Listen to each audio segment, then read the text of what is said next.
अगर आप भी 12वीं के साथ यूपीएससी की तैयारी शुरू करना चाहते हैं लेकिन आपको यह समझ में नहीं आ रहा कि आप यूपीएससी की तैयारी शुरू कैसे करें, तो ये वीडियो आपके लिए बहुत इंपॉर्टेंट है, क्योंकि 12वीं के बाद आप लोगों को पूरे अच्छे समझ में आना चाहिए कि मुझे किस फील्ड में जाना है। तो इस वीडियो को पूरा लास्ट तक देखने के बाद आप लोगों का कोई भी डाउट नहीं बचेगा कि 12वीं के बाद आप लोगों को यूपीएससी की तैयारी कैसे किया जाता है। क्योंकि मैं भी एक यूपीएससी एस्पायरेंट हूँ, मैं आपको अपने पूरे जितना भी नॉलेज है इकट्ठा किया इन सभी के बारे में बताऊंगा कि आप लोगों को यूपीएससी की तैयारी शुरू कैसे करनी चाहिए अगर आप 12th के बाद करना चाहते हैं। तो सबसे पहले आपके दिमाग में ये सवाल आएगा कि हम लोग यूपीएससी का एग्ज़ाम कब दे सकते हैं। तो यूपीएससी का एग्ज़ाम कब दे सकते हैं, तो आप लोग एक बात ध्यान दीजिएगा, आपके पास ग्रेजुएशन होना चाहिए। मतलब ग्रेजुएशन आप लोगों को पास होना चाहिए, मतलब आप लोग बीए, बीएससी, बीकॉम एंड कोई भी ग्रेजुएशन कोर्स कर चुके हों। पहला पॉइंट ये आप लोगों को याद होना चाहिए। इसमें से दूसरा पॉइंट आता है आप लोगों का एज। आप लोगों का एज कितना होना चाहिए, तो आप लोगों का एज होना चाहिए 21 वर्ष। 21 वर्ष के बाद आप लोग यूपीएससी का जो फॉर्म होता है इसको भर सकते हैं। देन आपको ये 2 पॉइंट बेसिक था, लेकिन अब इसमें बात आता है कि आप लोगों को जो यूपीएससी का एग्ज़ाम पैटर्न क्या होता है, मतलब यूपीएससी का जो एग्ज़ाम होता है वह कितने स्टेज में होता है, यूपीएससी का एग्ज़ाम कितने स्टेज में होता है। तो सबसे पहले आप लोग देख लीजिएगा, जो यूपीएससी का एग्ज़ाम होता है इसमें आप लोगों को 3 स्टेज में एग्ज़ाम देखने को मिलता है। पहला होता है प्रीलिम एग्ज़ाम एंड दूसरा है आप लोगों का मेंस एग्ज़ाम, जिसे इसे प्रारंभिक परीक्षा कहते हैं, इसे मुख्य परीक्षा कहते हैं। देन इसके बाद आता है आप लोगों का इंटरव्यू आप लोगों का आता है। अब इसमें आप लोगों को ये देखना होगा कि इसमें 3 स्टेज में एग्ज़ाम होता है, तो आप लोगों को ये समझ में आना चाहिए कि जो प्री में होता है इसमें एग्ज़ाम मतलब जो पेपर होता है एक किस लेवल का होता है, मतलब इसमें किस टाइप का क्वेश्चन आप लोगों से पूछा जाएगा। देन अगला जो मेंस होता है इसमें आप लोगों को देखना होगा कि इसमें पेपर कैसे पूछा जाता है, क्योंकि आप लोगों को यहीं से आप लोग सफलता के रास्ते पर चलेंगे। इतना बात समझ में आ गया होगा। तो अब हम इसमें बात करते हैं कि जो प्रीलिम एग्ज़ाम है ना, प्रीलिम एग्ज़ाम, ये जो प्रीलिम एग्ज़ाम है इसमें आप लोगों को 2 पेपर देखने को मिलेगा। तो आप लोग कमेंट बॉक्स में बताइएगा अगर आपको पता होगा प्रीलिम्स में कितने क्वेश्चन मतलब कितने पेपर होते हैं। तो पहला होता है आप लोगों का GS1 का पेपर। इसमें हम लोग बात करें GS1 में एक दूसरा होता है सी सेट का पेपर, राइट, सी सेट का पेपर। देन जो GS1 का पेपर होता है आप लोगों को ये जितना प्री का एग्ज़ाम होगा ना वह सभी MCQ होता है, आप लोगों को OMR शीट पे फिल करके आना होता है। इससे आप लोगों का कट ऑफ बनता है। जो GS पेपर 1 है ना, इससे आप लोग कट ऑफ बनता है। आप लोग यहीं से आ जाता है कि आप लोग कितने क्वेश्चन करके आए हैं और आप लोग इस एग्ज़ाम में क्वालिफाई किए हैं कि नहीं। मेन इंपॉर्टेंट हो जाता है सी सेट का पेपर, जो कि प्रीलिम्स एग्ज़ाम में होता है। अगर आप लोग सी सेट क्वालिफाई नहीं करेंगे, इसमें आप लोगों को 33% अंक लाना होता है, 33% अंक लाना होता है। अगर आप इसको क्वालिफाई नहीं करेंगे तो आप लोगों का जो GS1 का पेपर है वह चेक नहीं होगा, राइट। तो अब हम बात करते हैं इसमें आप लोगों को देखने को मिलेगा इसमें जो कितने एग्ज़ाम मतलब कितना क्वेश्चन आता है। तो इसमें क्वेश्चन की बात करें तो आप लोगों को पूरे में 100 क्वेश्चन देखने को मिलेगा, चाहे आप इसका एग्ज़ाम दें GS1 का या सी सेट का। 100 क्वेश्चन आप लोगों को देखने को मिलेगा। देन इसमें से आप बात करते हैं इसका अंक कितना होता है, तो दोनों का अंक 200 होता है। देन इसका भी इसमें आप लोगों को 80 क्वेश्चन देखने को मिलेगा, 80 क्वेश्चन ये भी होता है आप लोगों का 200 अंक का। और हर एक जो क्वेश्चन होता है ना, हर एक क्वेश्चन को आप लोगों का इसमें 2 अंक मिलता है, इसका 2.5 अंक मिलता है। आई होप आपको इतना समझ में आ गया होगा। तो हम यहाँ से बात करते हैं मेंस एग्ज़ाम के ऊपर। मेंस में आप लोगों को देखने को मिलता है पूरे 9 पेपर होते हैं, 9 पेपर जो मेंस में होता है। इसमें आप लोगों को 9 पेपर देखने को मिलता है। अब 9 पेपर में कौन कौन पेपर होता है इसको सबसे पहले मैं आपको बता दे रहा हूँ, ठीक। अगर आपको वीडियो पसंद आ रहा है तो वीडियो को एक लाइक करिएगा। इतने मेहनत से वीडियो बनाने के लिए आप लोगों को मुझे सपोर्ट ज़रूर करो, क्योंकि मैं एक गांव से हूँ, मैं अकेले वीडियो शूट करता हूँ, वीडियो अपलोड करता हूँ और जो भी नॉलेज होता है आप लोगों के साथ शेयर करता हूँ।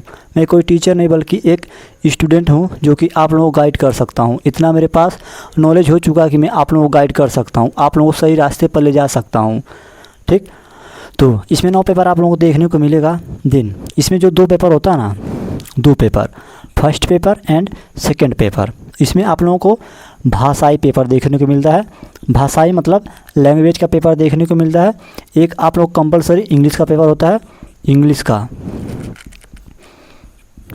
कंपलसरी पेपर आप चाहे किसी भी बोर्ड से तैयारी कर रहे हैं, चाहे आप इंग्लिश से, हिंदी से, तमिल से, किसी भी बोर्ड से, तो आप लोगों का एक इंग्लिश का पेपर देना ही पड़ेगा। चाहे आप हिंदी मीडियम के स्टूडेंट हो या इंग्लिश मीडियम के, कंपलसरी पेपर ये होता है इंग्लिश का। मात्र आप लोगों को इसमें बस इसको क्वालिफाइंग करना होता है, आदमी पास वर्क करना होता है इसमें, ठीक। तो इसका अंक और जो प्री का एग्ज़ाम होता है, अंक होता है, वो आप लोगों का मेरिट लिस्ट में नहीं जोड़ा जाता है। एक होता है हिंदी का, जो मतलब भारत के संविधान में 8वीं अनुसूची में आप लोगों को 22 भाषा देखने को मिलता है। 22 भाषा में से किसी एक भाषा के ऊपर आप लोग पेपर दे सकते हैं, राइट। यहाँ पर 2 आप सब समझ गए होंगे, 2 पेपर। तो अब अगला पेपर आता है, इसमें बचते हैं 7 पेपर। यही 7 पेपर आपका मोस्ट इम्पोर्टेंट हो जाता है, जो कि आपके मेरिट लिस्ट में अंक को जुड़ता है। तो इसमें से बात करेंगे, जो होता है 4 पेपर, 1, 2, 3, 4। तो यहाँ से बात करेंगे GS1, GS2, GS3 and GS4। तो यहाँ पर GS का 4 पेपर होता है। तो इसमें आप लोगों को वो देखने को मिलता है, यहाँ पर आप लोगों को बता दूँ, इसमें 300 अंक आपको देखने को मिलता है। इसमें समय की बात करें 3 घंटा, 3 आवर्स होता है। इतना बात आपको समझ में आ गया होगा। देन इतना बात समझ में आया तो एक लाइक करिए, कमेंट बॉक्स में बताइए कि हमको पहले से पता था। तो आप यूपीएससी का एग्ज़ाम किस साल में देना चाहते हैं, आप लोग कमेंट बॉक्स से बता सकते हैं। देन यहाँ से बात तो क्लियर हो चुका है आप लोगों का। बचता है जो 7 पेपर, यहीं से आप लोगों का मेरिट लिस्ट में यही इंपॉर्टेंट पेपर होता है, जो कि मैं बता दूँ आप लोगों को। जो मेंस का पेपर होता है ना, इसमें आप लोगों को लिखना होता है पेपर में। इसमें आप लोगों को MCQ भर कराना होता है, इसमें आप लोगों को मेंस में लिखना होता है। तो यहाँ पर आप लोग देखेंगे जो भी क्वेश्चन आता है ना, इसमें आप लोगों को 20 क्वेश्चन देखने को मिलता है, 20 क्वेश्चन पूरे में देखने को मिलता है, जो कि अलग अलग सब्जेक्ट से होते हैं। तो आप लोग कहिएगा, अगर उसका सिलेबस के ऊपर वीडियो बना तो मैं आप लोगों को सिलेबस के ऊपर वीडियो बना कर दूंगा। तो इसके ऊपर मैंने वीडियो बना कर दी है, आप लोग देखिएगा चैनल पर जाके, यूपीएससी सिलेबस के ऊपर लिखा हुआ है।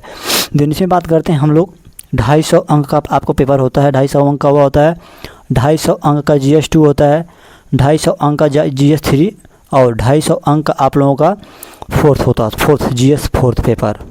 तो इसमें बात करते हैं हम लोग ना, एक इसमें समय की बात कितना करते हैं। इसमें आप लोगों को 3 घंटा समय देखने को मिलता है सभी पेपर में।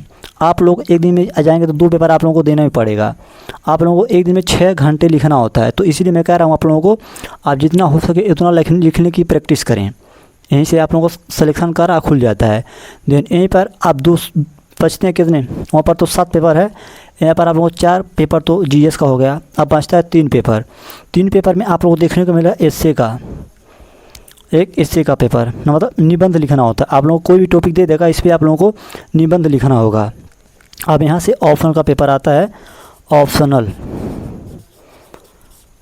का पेपर होता है मोस्ट इम्पॉर्टेंट, क्योंकि यहाँ पर आप लोग देखेंगे ऑप्शनल में जो एक सब्जेक्ट से आप लोगों को 2 पेपर देखने को मिलता है, 1 सब्जेक्ट से 2 पेपर आप लोगों का होता है, जो कि होता है 250, मतलब 250 अंक मतलब 500 एक सब्जेक्ट से मिल जाता है।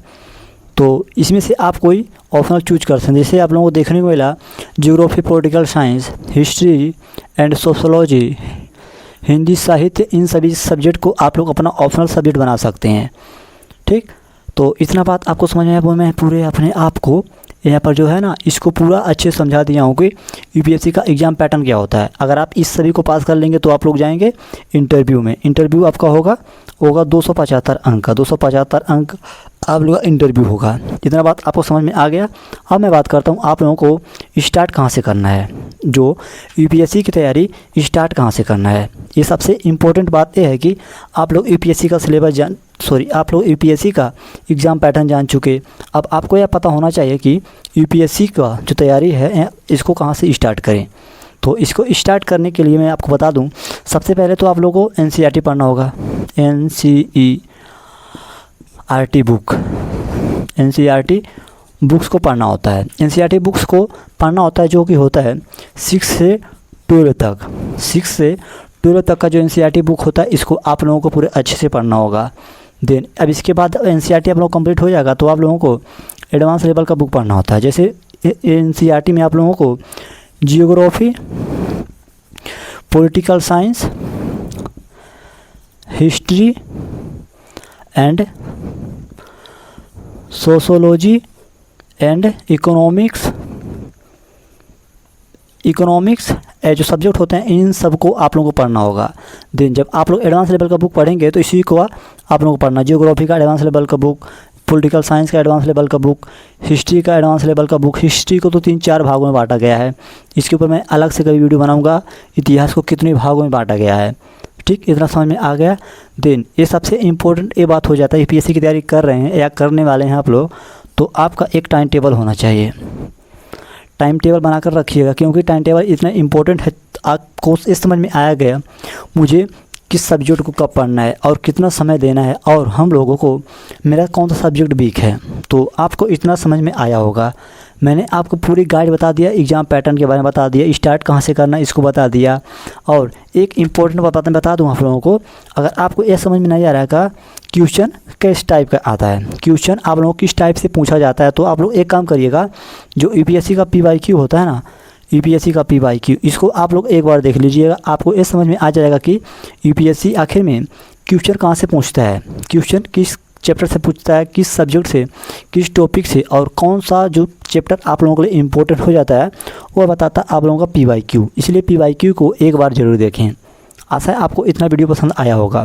अगर आपका कोई भी डाउट बचता है और आप अपना डाउट मुझसे पूछ सकते हैं कमेंट बॉक्स में, जिसका रिप्लाई मैं तुरंत दे देता हूं। तो चलिए मिलते हैं अगले वीडियो में। अगर आपको ये वीडियो पसंद आता तो लाइक करिएगा, चैनल को सब्सक्राइब, साथ में अपने दोस्तों के साथ शेयर करिएगा।